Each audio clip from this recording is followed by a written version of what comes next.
Olá, eu sou a pastora Carita e trago a leitura do livro Fortalecido no Senhor, Bill Johnson. Capítulo 2. Permaneça conectado ao seu destino. Manter o controle sobre todos os diferentes aspectos da vida cristã pode ser uma tarefa estafante. Há uma lista interminável de responsabilidades para cuidar. Há os relacionamentos dentro e fora da nossa família imediata, o nosso local de trabalho, o ministério, o envolvimento com a comunidade e o evangelismo. E depois há a questão das disciplinas cristãs, como a oração, o estudo bíblico pessoal, testemunhos, reuniões de grupos, jejum. A lista é infindável. E para piorar a situação, a maioria de nós é capaz de transformar coisas simples em coisas muito complexas. No entanto, Jesus transmitiu a imagem de um estilo de vida simples, despreocupado, sem ser irresponsável, mas simplesmente sem inquietações. Salomão pareceu reconhecer a chave para esse grande estilo de vida do reino, quando disse: acima de tudo, guarde o seu coração, pois dele depende toda a sua vida. Provérbios 4, 23. Todas as questões da nossa vida fluem como se fossem rios partindo de uma localização central, o coração. E o que fazemos para proteger esse lugar único determina o resultado de nossas vidas. Vivemos diariamente em uma encruzilhada, no lugar entre o ministério e a revelação. Meu trabalho é confiar ao meu Pai Celestial os problemas e situações que não entendo e me concentrar em submeter minha vontade ao que sei que é verdade. Meu sucesso em guardar o meu coração determina a medida de avanço no reino que irei experimentar na vida. Em outras palavras, a minha realidade interna muitas vezes é o que define a natureza da minha realidade externa. Se eu prosperar no meu coração, minha vida irá prosperar. Buscar sermos fortes no Senhor é uma parte essencial do processo de proteger o nosso coração. As ferramentas que aprendi a usar para me fortalecer no Senhor tornaram-se respostas calculadas para as luzes de advertência que eventualmente se acendem em meu coração. Mas o fato é que só posso responder corretamente se eu reconhecer e compreender antecipadamente os sinais que o meu coração envia. Se a luz do óleo acender no painel do carro e minha resposta for levá-lo para o lava rápido, claramente não entendi o que a luz significa. Pior ainda, o verdadeiro problema não foi tratado e em breve irá se manifestar em uma falha total do motor. Quando se trata do meu coração, descobri que a única maneira de usar corretamente as ferramentas que recebi para me fortalecer é estabelecer as verdades fundamentais do meu pensamento, verdades sobre a realidade de quem é Deus e de quem Ele me criou para ser. Essas verdades me ajudam a identificar os sinais do meu coração. Vou compartilhar um pouco desse pensamento nesse capítulo, para ajudá-lo a compreender as ferramentas que uso para me fortalecer. Vou abordar essas ferramentas úteis no restante do livro. Transformado a partir da contemplação. Você sabia que o seu pensamento e o seu coração estão intimamente ligados? A mentalidade ocidental faz separação entre os sentimentos e os pensamentos dos seres humanos. O coração sente e a mente pensa. Contudo, a Bíblia diz: porque como imagina em sua alma, assim ele é. Provérbios 23, 7. Na verdade, a definição hebraica da palavra coração abrange a totalidade do homem interior. O seu coração é a sede da mente, da imaginação, da vontade, dos desejos, das emoções, dos sentimentos, da memória e da consciência. É também o centro de sua comunhão com o Espírito de Deus e aquilo que o capacita a perceber a realidade espiritual. A Bíblia refere-se a essa percepção espiritual como os olhos do vosso coração. Ver Efésios 1:18. Assim, o seu coração é o que permite que você tenha fé, que é a convicção de fatos que se não veem. Hebreus 11:1. Sua fé cresce à medida que o seu coração, guiado pelo Espírito Santo, percebe e compreende o reino invisível da realidade espiritual. Esse reino invisível governa o reino visível e faz com que sua mente e vontade estejam de acordo com a realidade do reino. Basicamente, o que acabo de descrever é o processo de renovação da mente. Nosso foco interno e nossa concordância com a realidade espiritual, tanto a realidade do reino de Deus estabelecida sobre a verdade, quanto a realidade destrutiva do reino do inimigo, fundada sobre mentiras, dá permissão para que essa realidade flua para as questões da vida. Esse poder de concordância com a realidade espiritual que o nosso foco proporciona acrescenta outra dimensão ao princípio de que a vida flui do coração. Você se torna o que você vê. Como eu disse no capítulo anterior, Deus deixou claro aquilo no qual estamos nos tornando, o potencial para o qual todos nós somos chamados a crescer durante toda a nossa vida. Estamos nos tornando reis e sacerdotes do planeta, seguindo o exemplo do nosso irmão mais velho, Jesus. É por isso que Hebreus nos diz para olhar firmemente para o autor e consumador da fé, Jesus. Vê Hebreus 12:2. Nosso objetivo é manter nosso foco em Cristo, porque nós nos tornamos parecidos com aquele que contemplamos. À medida de entendimento da nossa identidade e do nosso propósito, em outras palavras, quem estamos nos tornando é sempre determinada pelo grau da nossa revelação de Jesus. Ele é a representação exata do Pai, a cuja imagem e semelhança fomos criados. Contemplar Jesus não pode se limitar a ler sobre ele na Bíblia.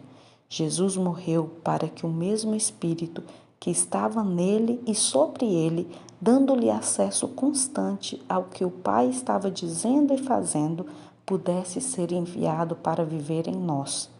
A verdade é que cada crente tem acesso constante à presença manifesta de Deus.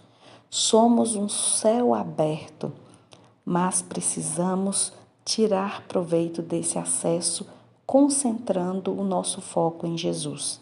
Somente naquele lugar de comunhão com Ele é que vamos chegar a conhecê-lo verdadeiramente e, consequentemente, obter a revelação da nossa identidade e do nosso propósito. E é à medida que entramos em concordância com a revelação de quem Ele é, a realidade de quem Ele começa a fluir em nossa vida e a nos transformar à sua semelhança. Toda a frutificação em nossas vidas flui a partir desse lugar de intimidade com o Senhor. Entrando em concordância com o invisível. A nossa comunhão com o Senhor é a fonte de poder da nossa vida e é aquilo que nos conecta ao nosso propósito eterno como reis e sacerdotes do planeta. E em virtude disso, o reino das trevas procura nos expulsar desse lugar de comunhão e fazer com que coloquemos o foco em outra coisa. O inimigo sabe que à medida que caminhamos em nossa posição de autoridade delegada, o nosso trabalho é destruir as suas obras, diminuindo a distância entre a realidade invisível do reino de Deus e a realidade não redimida das nossas circunstâncias. A realidade inferior das nossas circunstâncias físicas sempre cede diante da realidade superior do reino. Mas só podemos liberar esse reino à medida que o nosso coração e a nossa mente estiverem em concordância com isso. Então, o inimigo usa mentiras acusatórias e intimidação para criar problemas e conflitos em nossa vida que parecem maiores do que as soluções que carregamos, intensificando a contradição entre a realidade celestial e a realidade terrena. Nos momentos em que somos confrontados com o choque entre o reino visível e o reino invisível, Deus tem um plano e o inimigo tem outro. Nós sempre escolhemos fazer parceria com um ou com outro.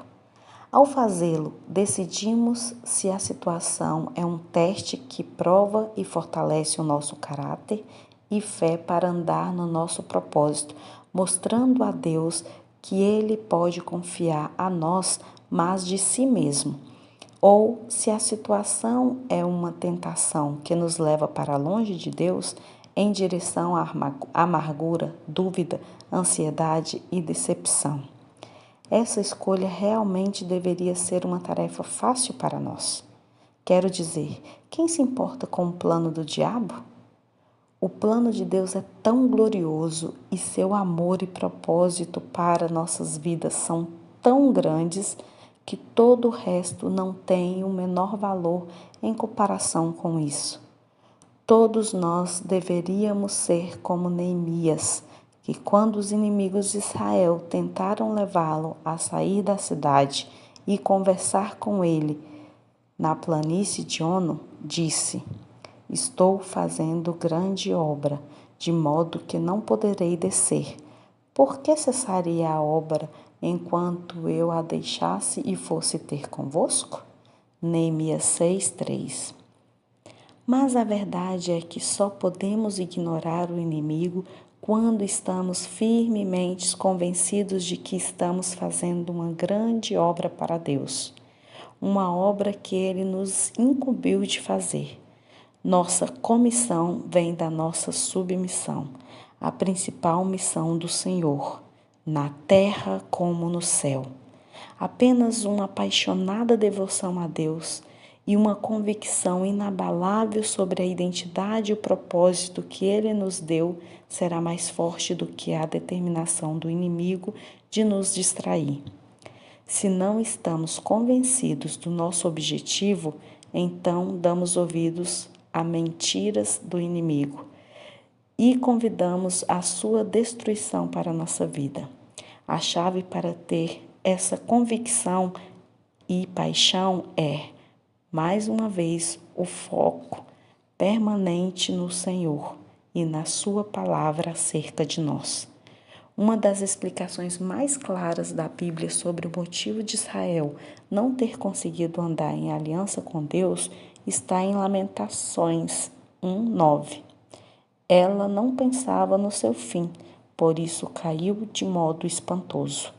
Jerusalém tinha um destino incrível, mas sua negligência em considerá-lo levou-a a um colapso impressionante.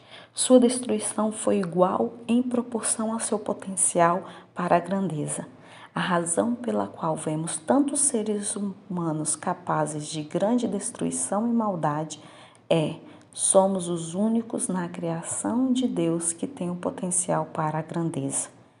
A diferença entre o grande propósito ou uma grande destruição está em qual deles escolhemos colocar o nosso foco. Conhecendo esse fato, devemos passar a agir para guardar zelosamente a nossa intimidade com o Senhor. Vitória pessoal, bênção coletiva.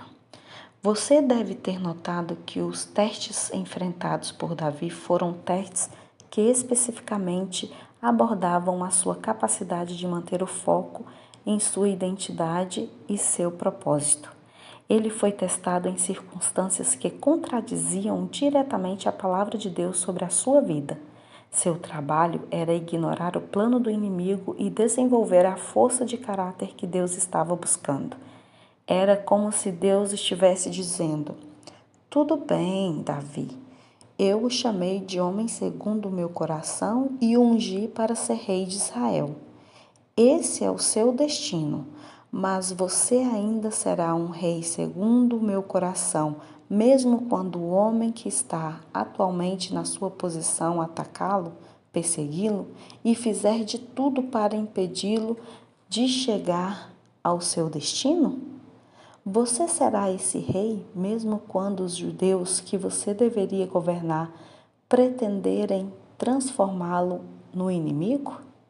Você será esse rei quando seu exército for composto de um bando de perdedores? Você será esse rei quando seu palácio for uma caverna no deserto? E você será esse rei quando seus amigos mais próximos o renegarem e ameaçarem sua vida? Se você conseguir se fortalecer em mim, então poderá subir ao trono quando todas as circunstâncias se alinharem. As ações de Davi provam que ele acreditava nas promessas de Deus sobre a sua vida. Da mesma forma, as dificuldades em nossas vidas expõem até que ponto nós realmente acreditamos que Deus é por nós e que suas palavras sobre o nosso destino são verdadeiras. Essa é a essência da fé. Não um consentimento intelectual, mas a confiança prática que expressamos em Deus com base no que sabemos sobre quem Ele é através do nosso relacionamento com Ele. Expressamos essa confiança quando optamos por ouvi-lo em meio às circunstâncias difíceis mais do que qualquer outra voz, e em seguida agimos de acordo com o que Ele nos disse. As ferramentas que Davi utilizou para fortalecer a si mesmo em seus testes foram atividades que o mantinham conectado a Deus e ao que Deus havia dito, porque o que ele fez nesses testes foi coerente com a palavra sobre a sua vida, dando um propósito àqueles que viviam em torno dele.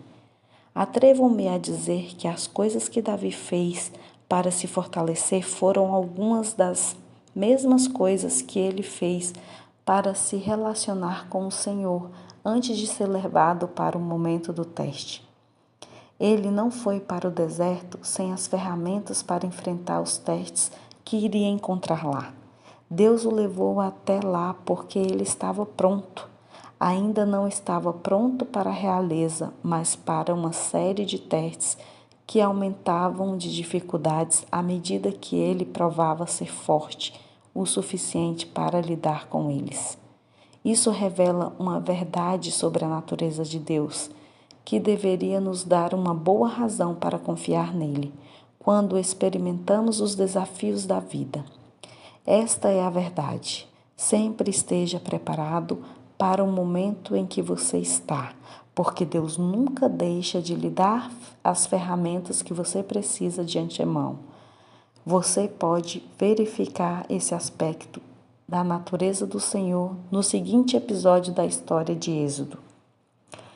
Tendo Faraó deixado ir o povo, Deus não o levou pelo caminho da terra dos filisteus, posto que mais perto, pois disse, para que porventura o povo não se arrependa vendo a guerra e torne ao Egito. Êxodo 13:17.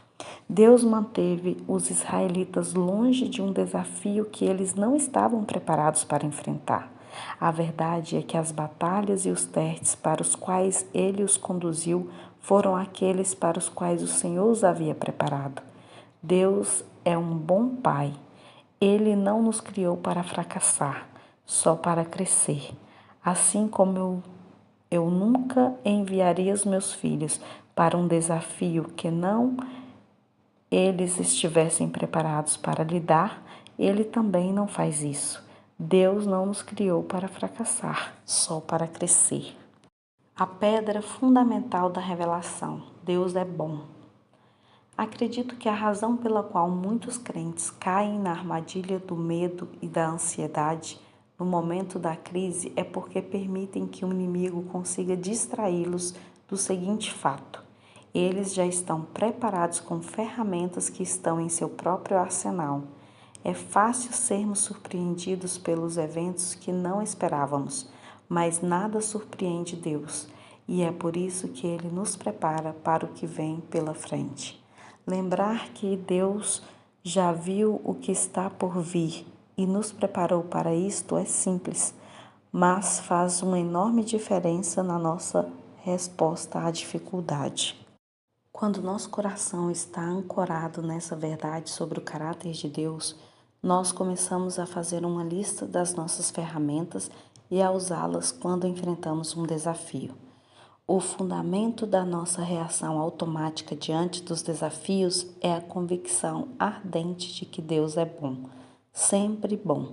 Duvidar da sua bondade, elaborando explicações para as coisas que não entendemos, o que é fonte de muita má teologia, ou deixar a ansiedade e a decepção nos dominar não serão opções para nós.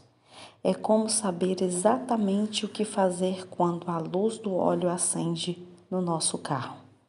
Quando a verdade da bondade de Deus não está firmemente ancorada em nosso coração, não estamos saindo do nosso propósito no conflito, mas não possuímos a sensibilidade do coração. A fé para perceber as ferramentas que Deus nos dá para nos preparar antecipadamente para enfrentar um desafio. Aprendemos essa lição com os discípulos de Jesus, pouco depois de eles testemunharem o milagre dos pães e dos peixes. Os discípulos estavam em um barco no meio de uma tempestade no lago. No meio da tempestade, Jesus caminhou sobre a água em direção a eles e acalmou a tempestade.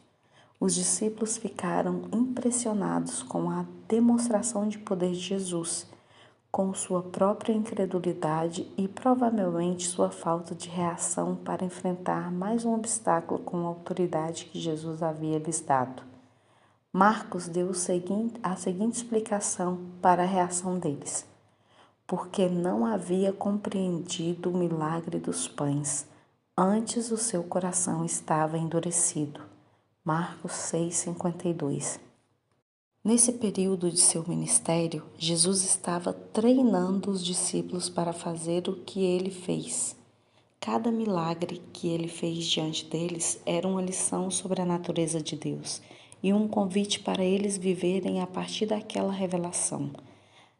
Ao acalmar a tempestade, ele estava demonstrando uma dimensão do poder e da autoridade de Deus que estava logicamente ligada ao poder e autoridade que ele havia demonstrado anteriormente no milagre dos pães. É como se Jesus estivesse ensinando a eles sobre multiplicação, por exemplo, e depois tivesse avançado para outros conceitos matemáticos, mas eles não conseguiram seguir em frente porque não entenderam a primeira lição. Porque eles não entenderam a lição dos pães. Seus corações estavam duros. Faltava-lhes a fé básica em quem Deus é. Além disso, eles não tinham uma compreensão da maneira de Jesus trabalhar para orientar, aprender as lições que ele estava ensinando a fim de prepará-los para a vida e o ministério, nesse caso, enfrentando outra tempestade. É decepcionante ver que é possível ser perfeitamente obediente aos mandamentos do Senhor, quando eles foram conseguir o alimento e depois na entrega para as multidões. Ser utilizado para produzir um milagre e ainda não obter as ferramentas que Deus tornou disponíveis por causa de um coração duro. A repreensão de Jesus deu-lhes a oportunidade de se arrependerem para que pudessem recuperar o que tinham perdido no milagre. Nossa capacidade de nos relacionarmos com o que Deus está fazendo no meio de circunstâncias difíceis depende da nossa capacidade de nos lembrarmos de quem Ele é e o que Ele tem feito em nossa vida. Nossa história com Ele. Garanto que se você está diante de uma situação que parece estar além de sua força ou compreensão e dedicar algum tempo para repassar tudo o que você viveu com o Senhor ao longo dos últimos 12 meses ou mais, você sempre encontrará uma ferramenta, uma palavra profética, um versículo da Bíblia que saltou aos seus olhos, um testemunho ou uma estratégia de oração. Por exemplo, que Deus colocou em seu arsenal, algo que lhe dá uma chave para superar a situação atual. Você também poderia se arrepender de qualquer dureza de coração que o impediu de entender o que ele tornou disponível para você. À medida que você se torna cada vez mais convencido de que é uma pessoa com grande identidade e propósito, que você está preparado para o momento atual e que todo o céu está esperando para apoiá-lo quando você escolher ser fiel ao seu propósito, sua percepção de quais forças são mais atuantes em sua vida irá mudar. Essa percepção irá abri-lo para as lições sobre as realidades invisíveis ao seu redor. Essa mudança torna o aprendizado natural. José descobriu isso. Quando chegou ao seu destino, viu que os planos e propósitos de Deus tinham uma força e um poder que superavam os planos malignos de seus irmãos. Ele disse: Vós, na verdade, intentastes o mal contra mim, porém Deus o tornou em bem, para fazer como vedes agora, que se conserve muita gente em vida. Gênesis 50, 20. A afirmação de José não nega a realidade de que seus irmãos fizeram escolhas que afetaram sua vida, mas se concentra na realidade superior de que seus planos não poderiam cancelar o propósito de Deus para ele. Na verdade, essas más intenções tornaram-se os propósitos, os próprios instrumentos que Deus usou para cumprir o destino de José e o cumprimento final da promessa. Deus não criou o mal, por isso o mal não limita sua capacidade de cumprir tudo o que ele se propôs a fazer em nós. Os benefícios do conflito. Essa é outra razão para nunca se preocupar com as artimanhas que o inimigo possa estar planejando. Não estou negando a necessidade de termos discernimento sobre as ações do inimigo, porém o mais importante é nunca dar atenção indevida ao diabo. O discernimento foi concebido principalmente para nos ajudar a reconhecer em qual canal a voz do inimigo está falando para que possamos pressionar o botão mudo.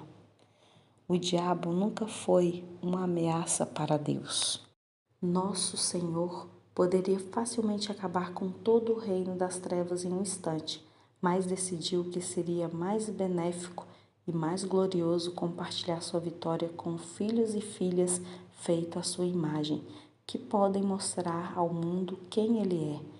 E Deus não está lá no alto usando o diabo como um peão para cumprir seus propósitos, assim como ele usou Faraó como inimigo de Israel. O Salmo 105, ao relatar a história da jornada de Israel ao Egito e ao seu êxodo triunfal, diz: Deus fez sobremodo fecundo o seu povo e o tornou mais forte do que os seus opressores. Mudou-lhes o coração para que odiasse o seu povo e usasse de astúcia para com os seus servos. E lhes enviou Moisés, seu servo, e Arão, a quem escolhera, por meio dos quais fez, entre eles, os seus sinais e maravilhas na terra de Cã. Então fez sair o seu povo com prata e ouro, e entre as suas tribos não havia um só inválido. Alegrou-se o Egito quando eles saíram, porquanto lhe tinham infundido terror. Salmo 105, 24, 38. Esse versículo está dizendo basicamente que Deus enviou Israel ao Egito para que ele pudesse começar uma briga. Ele abençoou e multiplicou o seu povo até que eles se tornassem uma ameaça para o inimigo. Em seguida, os enviou em direção ao inimigo, endureceu seus corações e o provocou. Desse modo, Deus orquestrou todas as coisas e justificou sua exaltação em nome do seu povo, exibindo suas maravilhas, derramando pragas sobre os egípcios e trazendo os israelitas carregados de despojos. Que estratégia! Assim vemos que Deus não só nos prepara para o conflito, Ele nos leva direto para ele. Não estou dizendo que Deus é a causa da dificuldade em nossa vida. Ele não é, nem nunca foi o tipo de pai que traz o tormento, a doença ou a perseguição às vidas de seus filhos para ensiná-los a ser mais semelhantes a Cristo. O ponto é que, quando estamos buscando cumprir o propósito de Deus para nós, todas as situações em nossas vidas trabalham em conjunto para cumpri-lo. Nenhum dos momentos de conflito que enfrentamos acontece sem um propósito divino, porque Deus pode vencer de qualquer maneira, não importa o instrumento. Na realidade, Ele já ganhou. Nosso trabalho é alinhar nosso coração com a realidade da vitória na cruz, para que possamos ver seus propósitos e a redenção em ação ao nosso redor. Quando agimos assim, somos capazes de reconhecer como fazer uma parceria com o céu em nossas circunstâncias. As pessoas que têm essa perspectiva se destacam porque ficam felizes quando se deparam com um problema.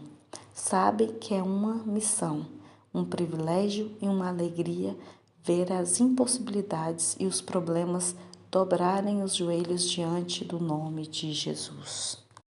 As linhas de frente da batalha, o lugar de segurança máxima. Embora cada crente tenha uma responsabilidade diferente, correspondente aos seus dons e talentos únicos, esses talentos cooperam para realizar um único propósito: o estabelecimento do reino, na terra como no céu. Esse reino, como diz a Bíblia, é tomado por esforço. Vê Mateus 11:12. Em primeiro lugar, em um esforço para afastar as atitudes do homem carnal em nossa vida e em segunda, destruir as obras do diabo que nos rodeiam. O esforço necessário nesse processo pode parecer avassalador às vezes, contudo, é mais seguro ficar no meio desse conflito do que adotar uma abordagem defensiva ou conservadora da vida cristã. O lugar mais seguro para estarmos em qualquer momento da vida é na busca ardente de Deus e dos propósitos para os quais Ele nos chamou. A busca ardente nos posiciona para avançar. Viver na postura defensiva, protegendo o que temos, é muito perigoso. Se você duvida, pergunte ao homem que enterrou o único talento que tinha. Vê Mateus 25, 18 e 28. Nossa missão e nosso destino é avançar no reino, mas com essa responsabilidade recebemos também a proteção da graça e do favor que trabalham para preservar as nossas vidas. Não importa o que esteja acontecendo ao redor. No momento em que recuamos e deixamos de buscar o reino, é o momento em que nos tornamos expostos aos dados inflamados do engano. Quanto mais estabelecermos essas verdades sobre a realidade em nosso pensamento, mais começamos a entender a prioridade de proteger o nosso coração. Seu destino começa em seu coração. Quanto mais você olha firmemente na face de Jesus com os olhos no seu coração, mais você vê em quem está se tornando. Quanto mais as suas energias e os seus pensamentos estiverem focados em seu destino, mais a paixão e a convicção crescerão. Estou vivo para brilhar para Deus. Estou vivo para torná-lo conhecido. Sua paixão e sua convicção são o que lhe dão forças para buscar seu destino, a partir do qual todas outras paixões e propósitos fluem. Sua busca é o elemento que atrai o céu para levá-lo a esse destino. Assim, enquanto supero os vários desafios e obstáculos na estrada para o meu destino, preciso observar as luzes de advertência do meu coração. Devo manter a minha relação com a fonte da vida. Realmente, há apenas uma luz a ser observada, à luz do óleo. É o óleo da sua presença que me dá tudo de que preciso e me unge para cumprir o meu propósito. Mas Deus só me dá a medida da sua presença que estou disposto a guardar zelosamente. Por isso tenho de manter a força de vontade e o caráter para concentrar todas as minhas energias em levar a sua presença com excelência. Não posso me dar o luxo de ter um momento na minha vida em que as circunstâncias me distraiam e eu deixe de proteger esse fogo em meu coração, mesmo em uma situação em que eu precise cuidar do fogo sozinho.